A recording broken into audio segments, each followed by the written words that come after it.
Welcome. My name is Emmanuel Joseph Akile, and I'm the presenter of the Dawn program at iRadio. Today we are here with the Minister of Information, Honorable Michael Makuei Lueth, and the government spokesperson. It's good to have you with us, Honorable Minister, and thank you for accepting our request to have this brief interview with you.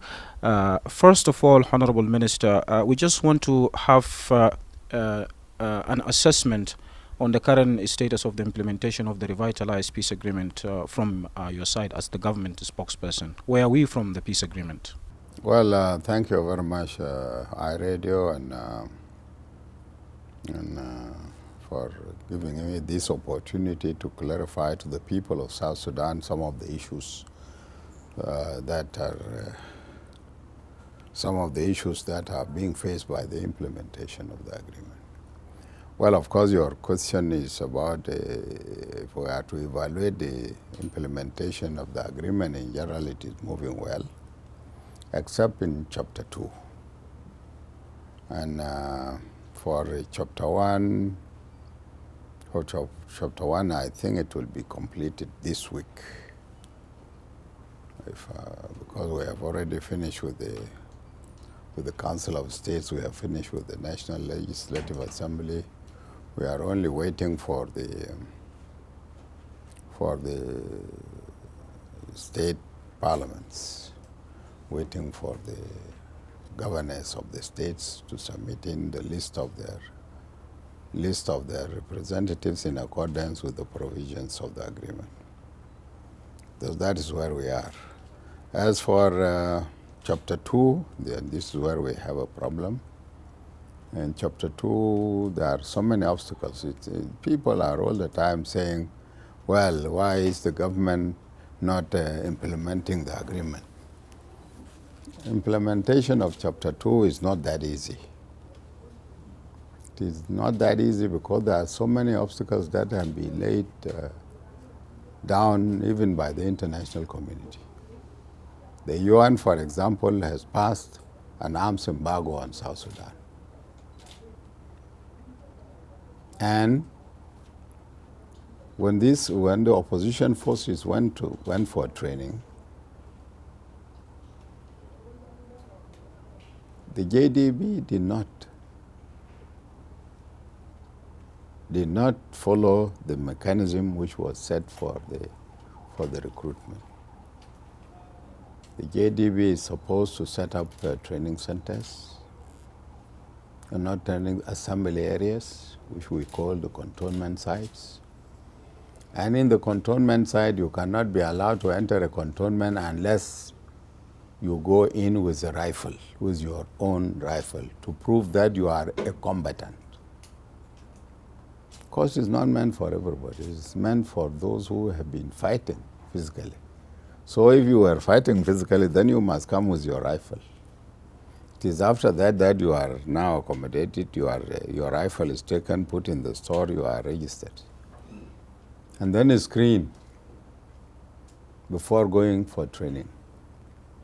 Unfortunately, all this did not happen. People were brought in, taken straight to the training centers without arms, and now they are being told to graduate them. They have been trained, but how do you graduate them without arms? Even if we had the money, our economic situation is bad, but even if we had the money, we will not be in a position to buy all these arms because of the arms embargo. And people say we must graduate them. How do we graduate? Should we graduate them with the sticks on which they were trained in the training centers? This is one. The other two, the second thing is that the opposition forces were taken to the training center not organized. Not organized, and as such, you will find that the number of officers is more than the number of NCOs and men. And now after graduation, instead of they need to be organized first. So because we know what are the military formations. And the military formations, you have a platoon, you have a squad, you have a platoon, you have up to the division, up to all the higher echelons. And we know who commands what. But when you come up with a force comprised of so many officers without NCOs, then where are those forces which these officers are going to command? The issue of reorganization or organization of the opposition is the sole responsibility of the opposition. So And they have not done it up to now. Right. And what is the way The other thing also, which is another problem, is that they are saying we are now moving into with the graduation or with the reorganization. The reorganization should start at the top, at the high echelon. Yeah. There is nothing as such in any military formation. You start organizing from the bottom, and then you go up in accordance with the number of the force that you have, so that wherever you stop, then you will know at that level what will be the rank of the commander of that unit. All these things have not been done, and people expect us to graduate them. The JDB, the other committees which are set up under it are trying hard and working hard to have this thing resolved. But to me, it would appear that it is not, the solution is not with the command, but with the leadership, with the leaders of the parties to the agreement, especially the leaders who have the forces, the government, the IO, and so on. These are the people who have forces, and it is if their officers are unable to resolve that, then they should be the ones to sit and resolve it. Right. And Honorable Minister, it's not the first time you're talking about the arms embargo as one of the obstacles for the security arrangement. But people are also saying arms are in the hands of civilians. You look at the Lake State, you look at Bahr al-Ghazal.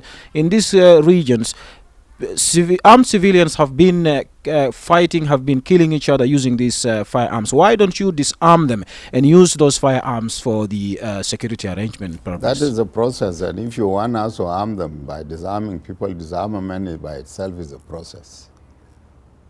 And if you want us to disarm, to collect the arms from the hands of the civilians, and then we come and distribute these arms to the forces in the field, then you are telling us to, because disarmament is not that easy as you think, but it is a process by itself. And how long will it take us to organize the forces? Because you need to organize the forces, provide them with all the necessary logistics so that they go for disarmament. And when they go for disarmament, then you need to give them all their needs. You need to have a holistic approach in terms of disarmament. If you want to disarm the population, you should have a holistic approach whereby you make sure that everybody is disarmed. You mean it's difficult? But when you disarm me and you are armed, definitely you will move tomorrow against me, and that will be another disaster. But that is not the issue. The issue is that disarmament itself is a process. So if you are telling me that you have been talking about the arms embargo all this time, why don't you disarm the civilian population? It means that these forces will have to stay there until I disarm the civil population. But so you're trying to say it's difficult for the government, the SSPDF and other organized forces to use forceful disarmament. It has been there for so many years, the decision from the president and from the governors for disarmament, but it has been failing. Forceful disarmament is there. It is not difficult. But it is a process, I'm saying. It will not be an event. It is not a question of cordoning Juba and then you make a search.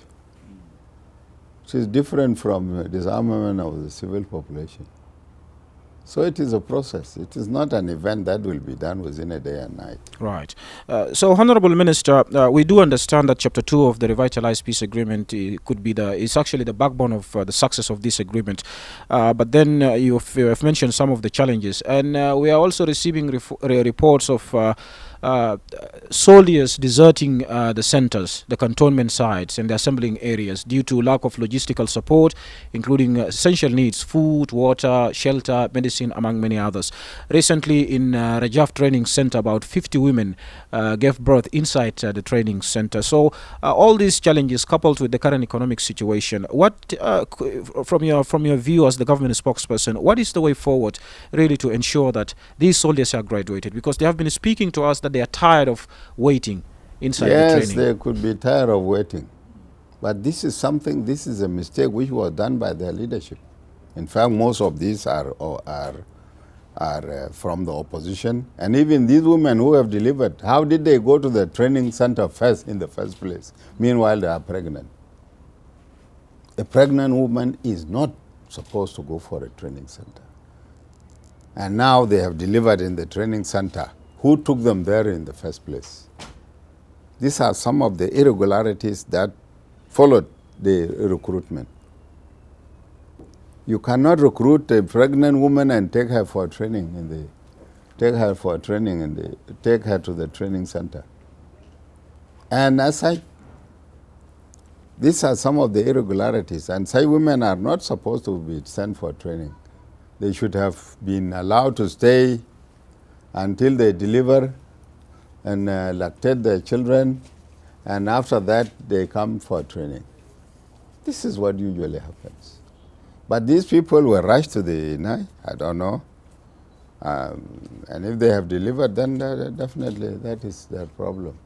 That is one. Number two, you said that some of these soldiers have deserted, others have left. Those who have deserted are those who are going to look for their own personal problem. But if there are some who are there and they have not deserted, then why should the few desert? These are people who had their own expectations. And when they did not get them, they deserted the place. Because if you are talking of hunger, you are talking about sickness, then this hunger and sickness cannot be an excuse for a soldier to desert.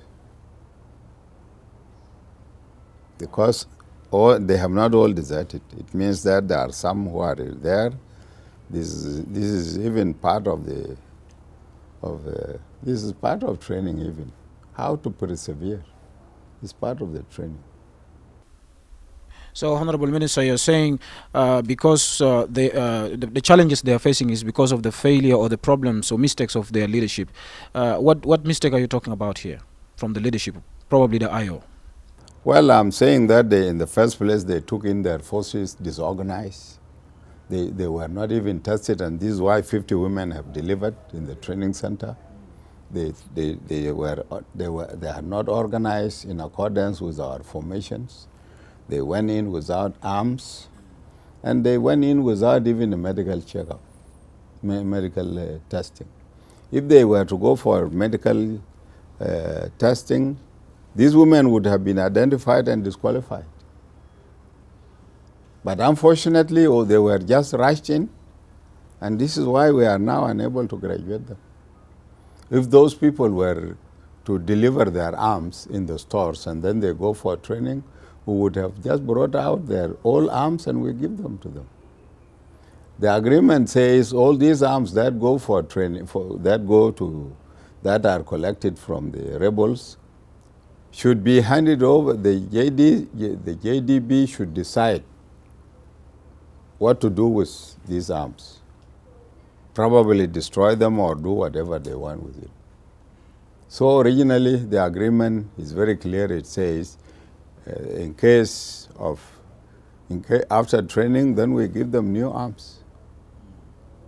We arm them and then we graduate them. But all these have not happened. So we are unable to move. Right. Honorable Minister, activists are saying that delaying the deployment of the necessary unified forces poses a security threat to the unity government. What is your take on that? These are civilian activists who do not understand the technicalities, the military technicalities that are involved. They talk of a unified force. Should we graduate them with sticks? These are people who do not understand, who have have the least knowledge about the military. Because if you have a knowledge about military and you have listened to what I have stated, then you cannot say these people must be graduated. How do we graduate them? Because after all, what is the objective? The objective of graduating them is the protection. Will they protect South Sudan? Will they protect the VIPs? Will they protect the South Sudanese borders with the sticks? Or should we graduate part of them with their arms and the rest with the sticks? Right. So the activists should not just mislead the people because of their being of activism. If they begin to talk like that, then they are actually displaying their ignorance about the whole. Right. Another one, just a last question on this before we have two more questions before we wind up. Honorable Minister, yes. Yes, I understand. Some members of the public, Honorable Minister, are saying the government is untruthful about its inability to fund the revitalized peace agreement. They gave an example of the recent report of the Auditor General. Stephen Wundu revealed that about more than 95 million US dollars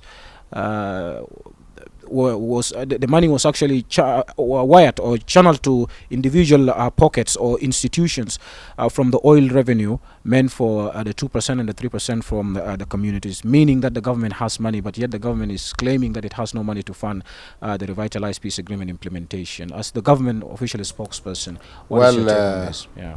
Well, of course, if the Auditor General is saying that some money have gone into others' pockets, then it is his duty to ensure that this money is brought out from the pockets of those who have, from those pockets. Why are they not doing it? Yes.